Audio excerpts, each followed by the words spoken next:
Hey guys, so here's your Week 8 power rankings. This is the last week I'm going to be doing them for a while. Matt Bay is going to do Week 9 and 10 for me. I appreciate it. And he has some really exciting weeks coming up. He's going to be able to do the power rankings right after the trade deadline. And he's also going to be able to do them the next week when the playoff situations are getting really juicy. And in fact, they're extremely interesting this week too. I'm actually going to do two videos. This one's going to be your standard power rankings, looking at the teams.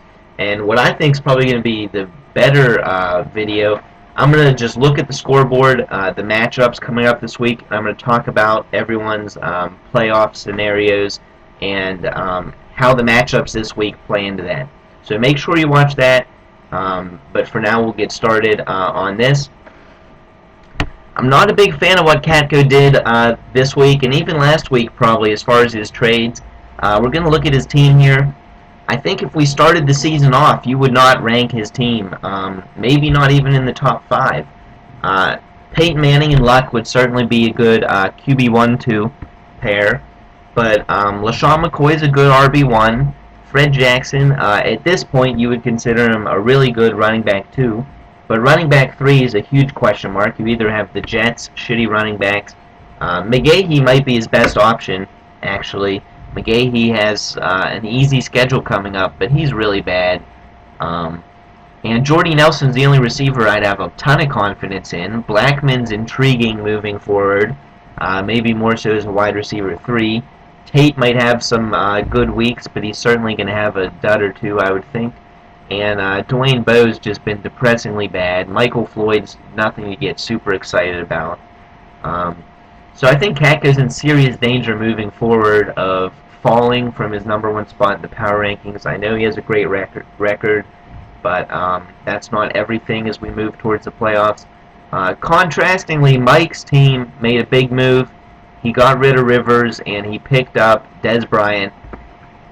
And if you look at Mike's team, ignoring the fact that he has a ton of buys this week, he has 2 top 6 quarterbacks, 2 top 6 running backs, and 2 top 6 wide receivers. So his team is stacked. Rodgers and Stafford could win you weeks on their own, and then Noshawn Moreno and Reggie Bush are great. They're both averaging a lot of points, and they're in high-powered offenses. And the receiver, Dez Bryant and Wes Welker, it's really tough to beat that. Mike's weakness, you could say, would be tight end. He has good options at wide receiver 3, and Jones-Drew at running back 3 is not that bad either. So Mike's team is seriously dangerous moving forward. He might even be my favorite for the championship at this point, as long as everyone stays healthy. That's very important, obviously. So Jay and Billy, just a couple things to say about them there. They moved up basically because Bajam moved down. I can't justify moving Matt Bay up because he's last in total points. Jay and Billy are kind of up in the air though. No one's grabbing that 3 spot or even that 4 spot. Billy's team, it's kind of concerning moving forward. It looks solid from the surface, but I don't know if it's necessarily that great considering the healthiness and the underperformance of some of his players. Next, I want to look at Bajam's team. Bajam's team's interesting because it's actually not that bad. He has 3 running quarterbacks. Locker, before he got hurt, was looking good. Kaepernick's heating up. It's a shame that Doug Martin and Roddy White aren't healthy because Bajam would have a solid-looking team. Forte's great. You have to acknowledge that Woodhead has performed decently well.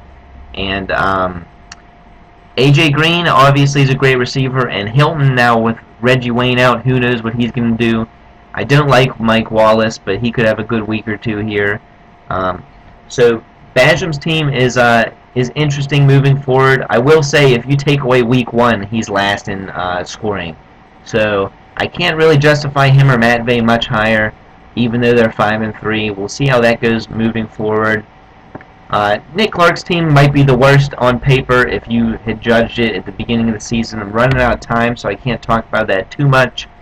And finally, Tony's team. If Vic were healthy, Tony's team would be in consideration for being competitive, but right now I think he's dangerously close to finishing last in the league when all is said and done.